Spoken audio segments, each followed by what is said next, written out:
Selamat pagi, Shalom. Perkenalkan, nama saya Novrianti Sigi. Saya sebagai mahasiswa STKS Nusantara Kupang, perguruan tinggi Sekolah Ilmu Kesehatan. Di sini saya akan melakukan penjelasan tugas transkultural dalam keperawatan. Pertama, globalisasi dan perspektif. Transkultural diversity dalam keperawatan, transkultural dan globalisasi dalam layanan kesehatan. Globalisasi menyebabkan masyarakat hidup dalam suasana multikultural yang disebabkan karena migrasi antar daerah dan negara menjadi lebih mudah. Keperawatan transkultural menjadi komponen utama dalam kesehatan dan menjadi konstituen penting dari perawatan, yang mengharapkan para perawat kompeten secara budaya dalam praktik sehari-hari. Perawat dalam kompeten dan budaya memiliki pengetahuan tentang budaya lain dan terampil dalam mengidentifikasi pola-pola budaya tertentu sehingga dirumuskan rencana perawatan yang akan membantu memenuhi tujuan yang telah ditetapkan untuk kesehatan pasien. Next, kebudayaan merupakan fenomena yang universal yang memiliki gambaran yang khas tiap kelompok tertentu, mencakup pengetahuan, kepercayaan, adat, dan keterampilan yang dimiliki anggota kelompok tersebut.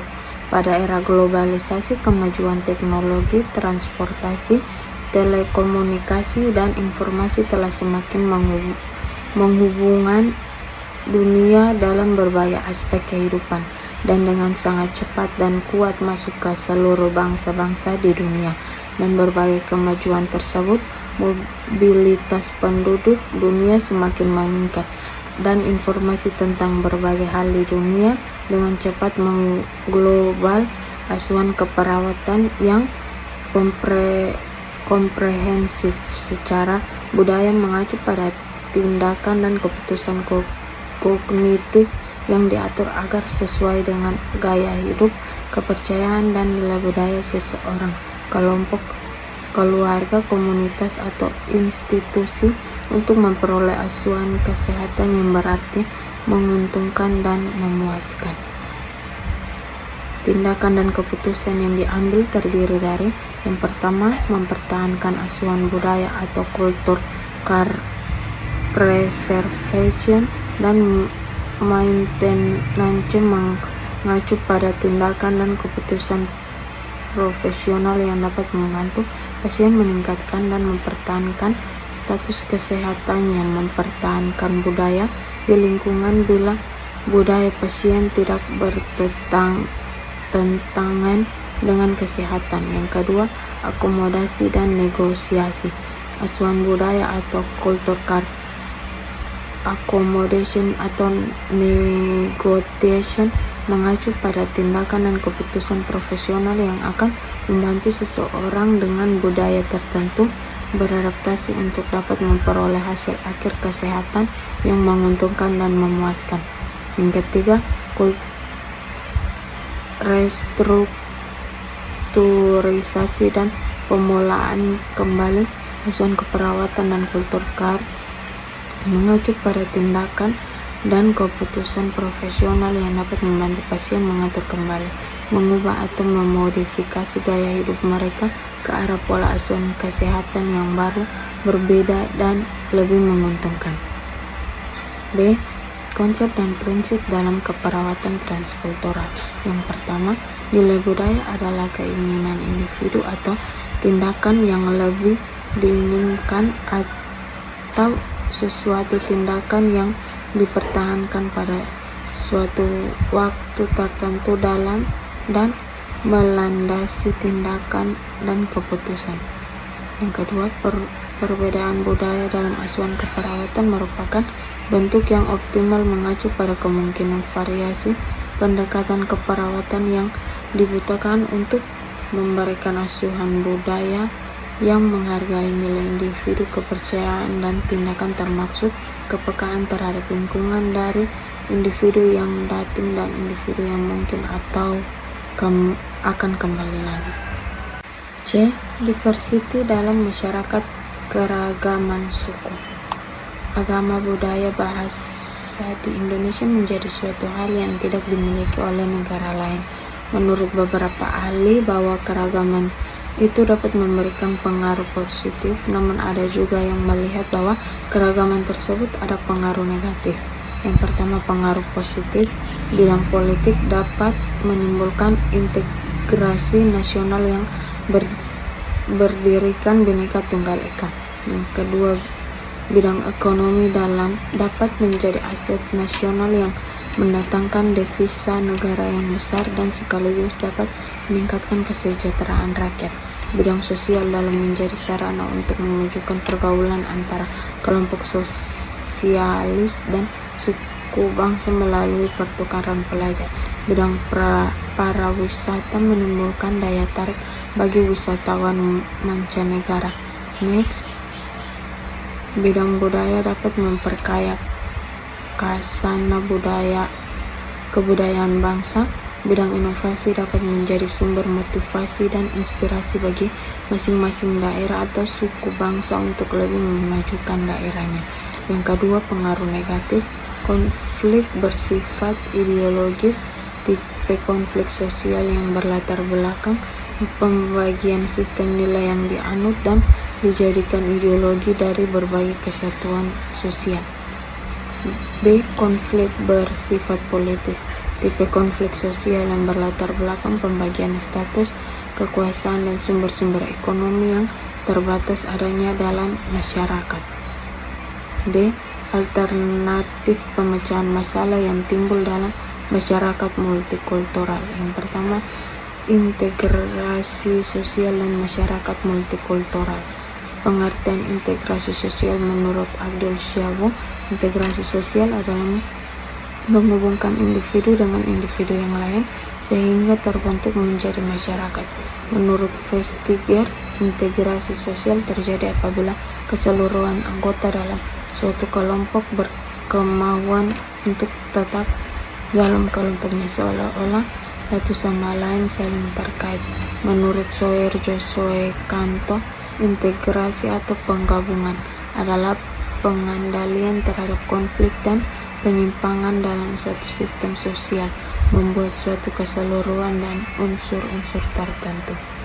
Next, teori integrasi sosial, teori konflik menurut Karl Marx, yakni setiap masyarakat selalu berada dalam ketegangan dan konflik. Oleh karena itu, agar terjadi integrasi maka perlu dilakukan tekanan oleh pihak suatu pada pihak yang lainnya. Teori fungsional atau menurut Kingsley Davis dan Wilbert Moore, yakni setiap masyarakat selalu stabil dan relatif terintegrasi. Oleh karena itu, agar tetap terintegrasi maka diperlukan adanya konsensus antar anggota-anggotanya. Tipe dan bentuk integrasi sosial. Yang pertama, integrasi fungsional, proses penyesuaian antara anggota-anggota dalam suatu kelompok atau antara kelompok yang lain dengan kelompok yang satu dengan kelompok yang lain dalam suatu masyarakat atas dasar fungsi aktivitas individu atau kelompok yang saling melengkapi satu sama lain. Yang kedua, integrasi normatif, proses penyesuaian antara anggota-anggota dalam satu kelompok atau antara kelompok yang satu dengan yang lain dalam suatu masyarakat atas dasar norma-norma tertentu. Yang kedua, bentuk integrasi dalam kehidupan masyarakat multikultural. Yang pertama, integrasi internal, eksternal, vertikal, dan horizontal. Menurut Soerjo Soekanto menyebutkan, yang pertama, integrasi internal, yakni proses integrasi dengan cara menyatukan anggota-anggota dalam satu kelompok. Yang kedua, integrasi eksternal, yaitu proses integrasi dengan cara menyatukan berbagai macam kelompok ke dalam suatu kelompok yang lebih besar atau suatu masyarakat, misalnya organisasi kecil ke organisasi besar. Yang ketiga, integrasi vertikal, yaitu proses integrasi dengan cara melakukan pengendalian tunggal terhadap beraneka ragam individu atau kelompok-kelompok yang memiliki perbedaan-perbedaan. Yang keempat, integrasi horizontal, yaitu proses integrasi dengan cara melakukan pengendalian tunggal terhadap beraneka ragam individu atau kelompok yang memiliki persamaan, misalnya kelompok pelajar dan kelompok seni. Integrasi instrumental dan ideologis. Integrasi instrumental yaitu integrasi yang tampak secara visual atau tampak dari adanya ikatan-ikatan sosial di antaranya individu-individu di dalam masyarakat. Integrasi instrumental memiliki ciri-ciri sebagai berikut. Yang pertama, adanya norma atau kepentingan tertentu sebagai pengikat, adanya keseragaman aktivitas seharian, adanya keseragaman pakaian, adanya tujuan tertentu yang disesuaikan dengan kepentingan kelompok. Yang kedua, integrasi ideologis, yaitu integrasi yang terbentuk karena adanya ikatan spiritual atau ideologis dan yang kuat dan memiliki dan mendasar melalui proses alamiah tanpa adanya suatu ikatan tertentu. Memiliki ciri-ciri. Yang pertama, adanya persamaan nilai-nilai yang mendasar yang terbentuk atas kehendak sendiri.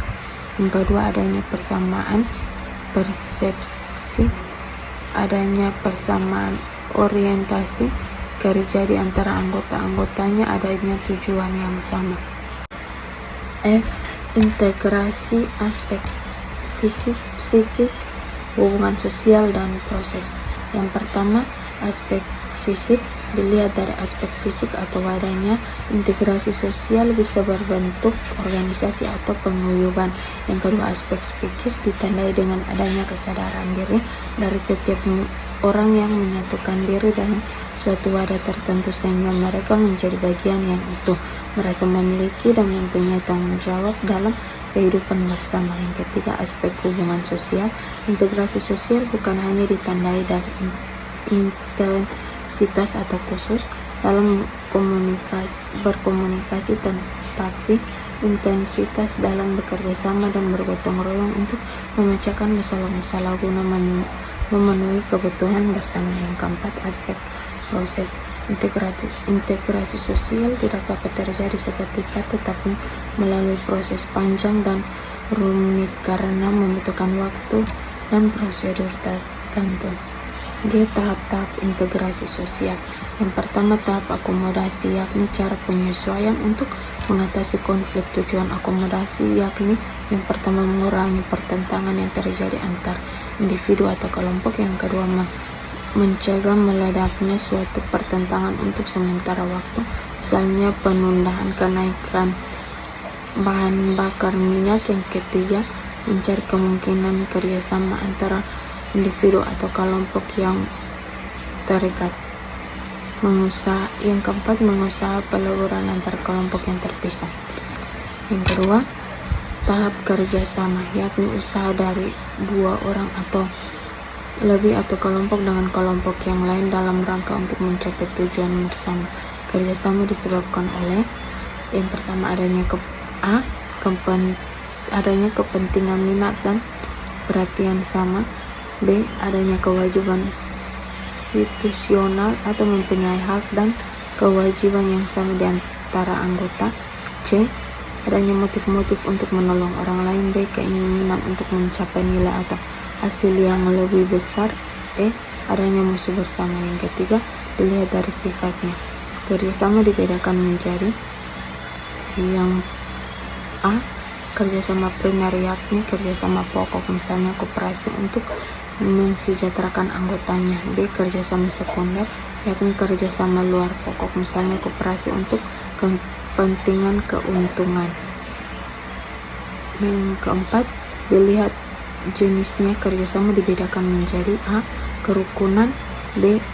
tawar-menawar atau bargaining, yakni saling memberikan usul terhadap organisasi tersebut. C. Kooptasi atau cooptation, yakni kerjasama dalam bentuk menerima, mendapatkan ide orang atau kelompok lain.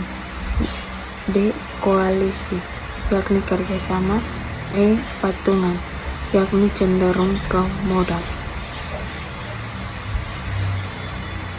Pengembangan sikap kritis, sikap toleransi, dan empati sosial dalam kehidupan masyarakat multikultural.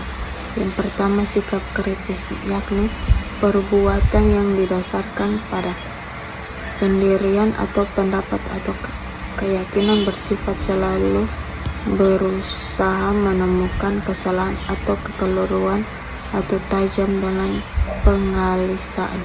Yang kedua, sikap toleransi, yakni sikap menghargai pendirian, pendapat, pandangan, kepercayaan, kebiasaan orang lain yang berbeda dengan diri sendiri.